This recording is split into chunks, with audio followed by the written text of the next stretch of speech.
Assalamualaikum warahmatullahi wabarakatuh. Bismillah, alhamdulillah, wa syukurillah, ala nikmatillah. La haula wa la quwata illa billah, amma ba'du. Pemirsa dimanapun Anda berada, ketemu kembali dengan Kilamong Putro.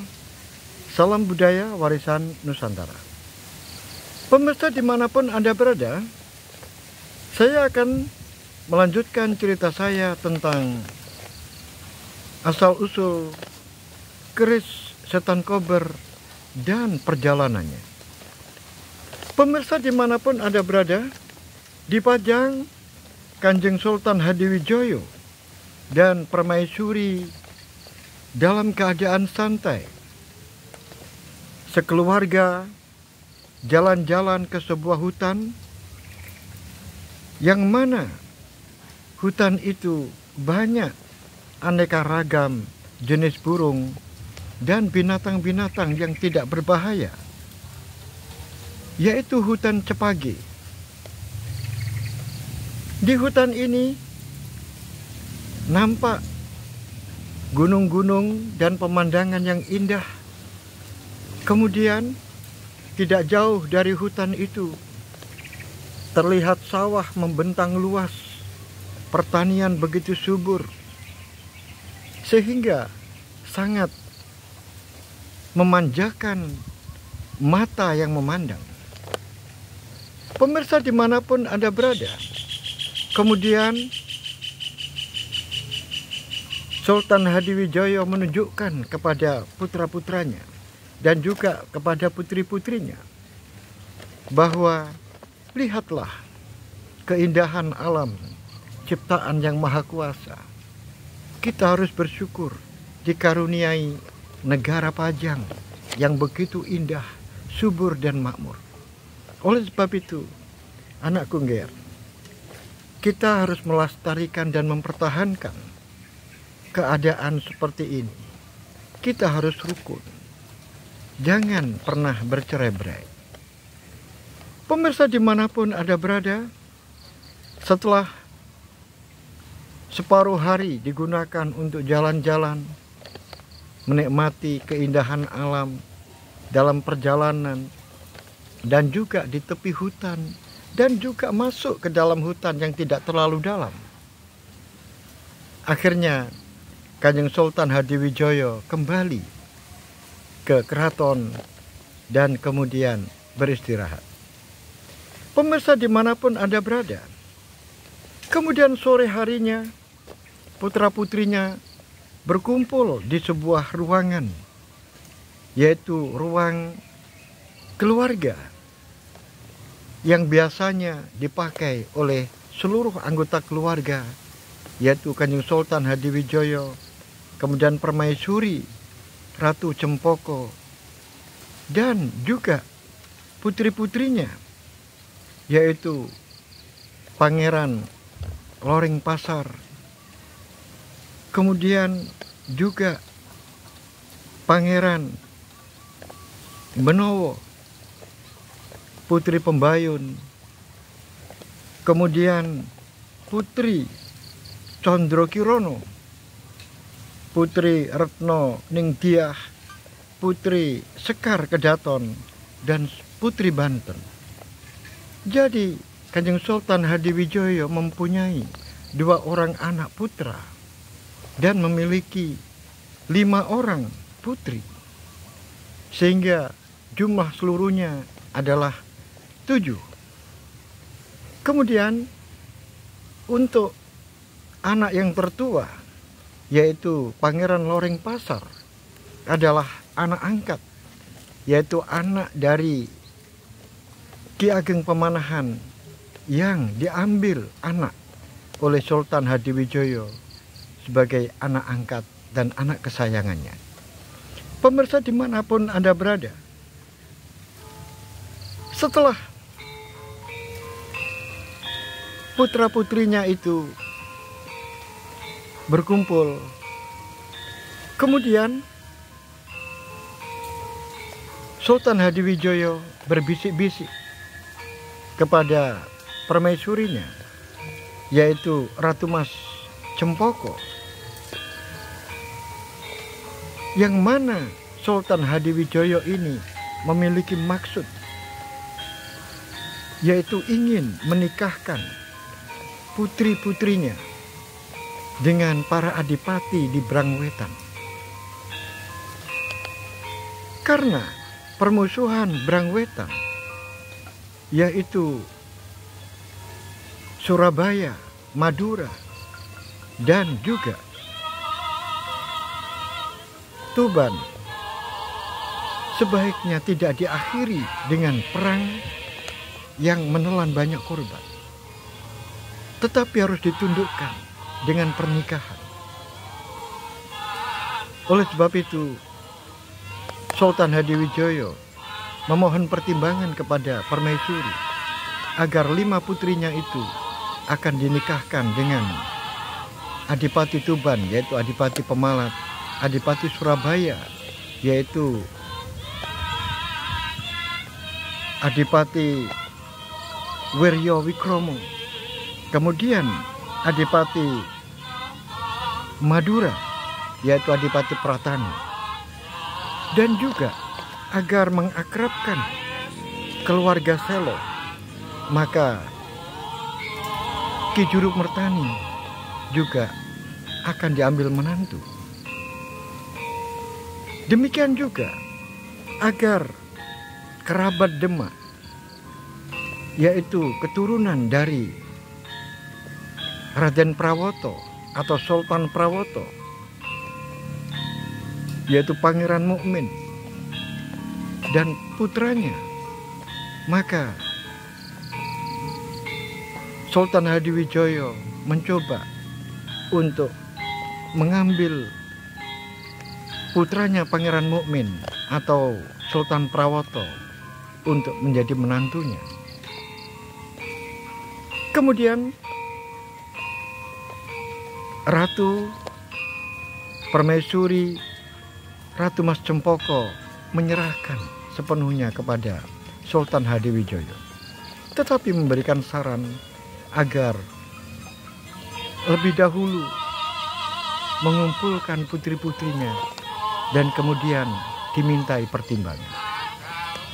Akhirnya, pemirsa dimanapun Anda berada, semua putranya dikumpulkan, termasuk Pangeran Loring Pasar dan Pangeran Benowo juga ikut hadir di dalam pertemuan itu. Kemudian Sultan Hadiwijaya memberikan sebuah gambaran. Wahai putra dan putriku, kerajaan Pajang yang kamu lihat sendiri, hutannya begitu luas, pertaniannya begitu subur makmur, kemudian masyarakatnya begitu rukun. Ramanda menginginkan bahwa Pajang yang demikian indah ini aku bisa mewariskan kepada kamu semuanya. Oleh sebab itu, Ramanda sangat menghindari peperangan, karena peperangan hanya menimbulkan kesengsaraan dan kemiskinan. Penderitaan akibat perang sungguh dahsyat. Oleh sebab itu, Ramanda menghindari perang dengan Brangwetan. Seandainya Ramanda tidak mengingat hal itu, pasti Ramanda akan menyerbu Tuban, akan menyerbu Madura, dan akan menyerbu Surabaya. Karena mereka semuanya sudah berkhianat, yaitu tidak mau tunduk kepada Pajang. Tetapi Ramanda tidak mau, karena Ramanda tahu persis bahwa akibat perang akan menimbulkan ekses yang luar biasa. Banyak anak kehilangan bapaknya, istri kehilangan suaminya, orang tua kehilangan anaknya, sehingga sungguh penderitaan yang pasti akan menimpa akibat peperangan. Oleh sebab itu, anakku, permusuhan Brangwetan itu hanya bisa diakhiri dengan sebuah perkawinan. Oleh sebab itu, dengarkan baik-baik dan pertimbangkan baik-baik apa yang telah menjadi pemikiran Kanjeng Rama, yaitu putri-putriku akan saya nikahkan dengan Adipati Tuban, Surabaya, dan Madura. Dan juga untuk menambah tali keakraban dengan keluarga Ki Ageng Selo, maka aku ingin mengambil menantu juga Ki Juru Mertana. Dan demikian juga saudara sepupumu yang ada di Demak setelah meninggalnya Sultan Prawoto, kemudian putranya, kemudian ikut bibinya yaitu Ratu Kalinyamat di Jepara. Oleh sebab itu saya menginginkan juga putranya almarhum Sultan Prawoto juga akan saya ambil menantu, yaitu Raden yang memiliki keturunan sebagai terah seorang raja, yaitu Raden Haryo Pangiri. Kalau nanti Raden Haryo Pangiri tidak kita perhatikan, maka dikhawatirkan pada suatu saat nanti mereka akan mengingat tentang tahta dari ayahnya. Oleh sebab itu Raden Haryo Pangiri juga akan saya ambil menjadi menantu. Bagaimana menurut kamu semuanya? Ger, putriku, terutama kamu, putriku Pembayun, kamu yang tertua. Bagaimana? Berbicara. Terima kasih Kanjeng Romo. Sungguh berat apa yang disampaikan Kanjeng Romo. Karena pernikahan merupakan sebuah pertemuan antara seorang laki-laki dan perempuan yang mestinya harus saling mengasihi, saling menyayangi, dan harus seimbang usianya. Tetapi karena pertimbangan-pertimbangan Kanjeng Romo yang demikian mulianya, oleh sebab itu saya akan berunding dengan adik-adik saya.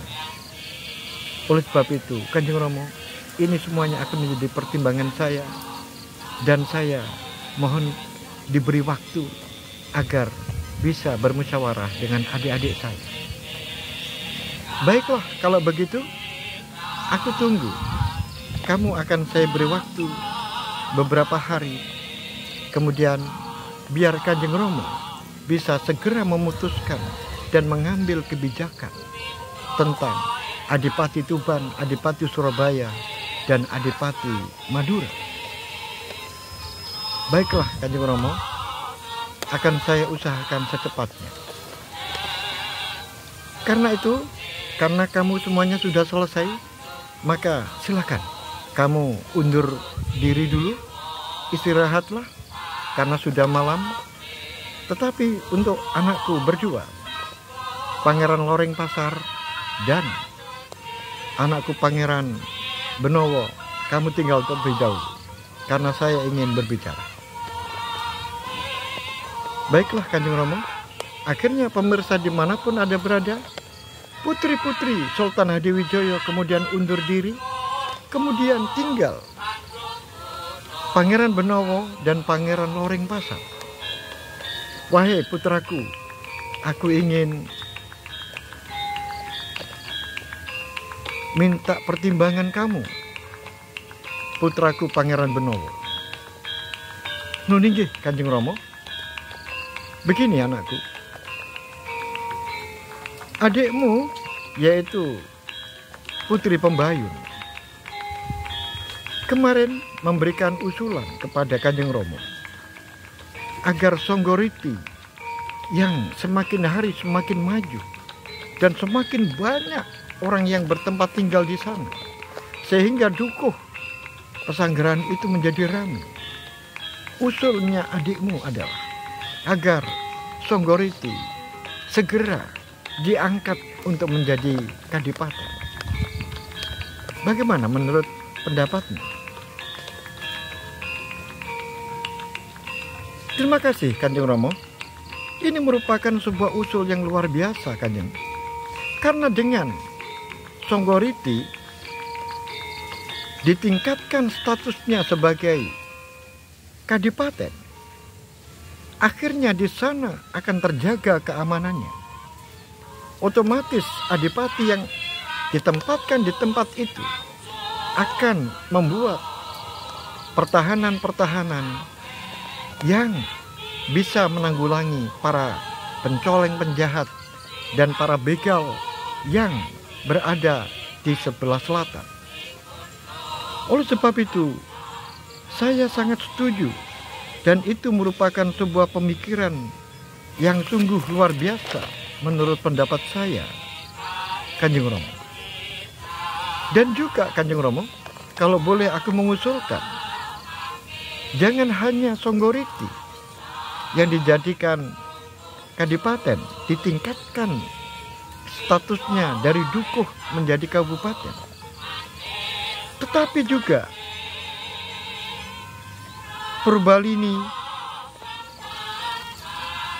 juga harus dipikirkan supaya bisa naik setingkat menjadi kadipaten. Dan juga Temanggi dan Purbalini merupakan daerah-daerah strategis dan subur. Oleh sebab itu, Ramanda, alangkah baiknya kalau tiga, yaitu Purbalini, kemudian Temanggi dan Songgoriti diangkat menjadi kadipaten, sehingga wilayah kita bertambah luas. Dan juga aku usulkan agar dibuka pertanian-pertanian di sana, sehingga menjadi lebih luas lagi pertanian di Pajang. Baiklah putraku, terima kasih. Dan nanti untuk daerah Temanggi dan Purbalini akan saya bicarakan dengan para sesepuh. Bagaimana menurut pendapatmu, anakku Pangeran Loring Pasar? Terima kasih Kanjeng Romo. Aku mau mengusulkan, tapi aku takut Kanjeng Romo. Lah, jangan takut. Ayo sampaikan saja. Saya melihat Kanjeng Romo bahwa di daerah selatan, yaitu di Gunung Kidul, di sana tidak ada perdukuhan. Mulai dari Gunung Kidul sampai dengan perbatasan Ponorogo, itu seakan-akan sebuah tempat yang kosong. Tidak ada pendukuhan sama sekali di sana. Nah, yang saya dengar, banyak para penjahat kalau sudah melakukan gerakan dan kejahatannya, kemudian mereka lari ke tempat-tempat itu, sehingga tempat-tempat itu dipakai persembunyian orang-orang yang jahat. Oleh sebab itu aku usulkan Kanjeng Romo, paling tidak harus dibuat perdukuhan-perdukuhan mulai dari Gunung Kidul sampai dengan perbatasan Ponorogo. Waduh, anakku, mohon maaf, Kanjeng Romo mungkin tidak bisa memberikan jawaban. Karena apa? Karena daerah itu, Gunung Kidul itu merupakan daerah perdikan. Daerah perdikan yang pernah diberikan Sultan Trenggono kepada sahabat saya, yaitu Ki Giring yang ketiga. Jadi Gunung Kidul tidak bisa kita buat perdikan atas nama Kesultanan Pajang, sehingga nanti ada kesan penyerobotan tanah Sultan terhadap Ki Giring. Tahukah putraku, dulu Ramanda berempat, yaitu Ki Giring yang ketiga, kemudian Ki Ageng Pemanahan, Ki Ageng Penjawi, kemudian Kanjeng Romo.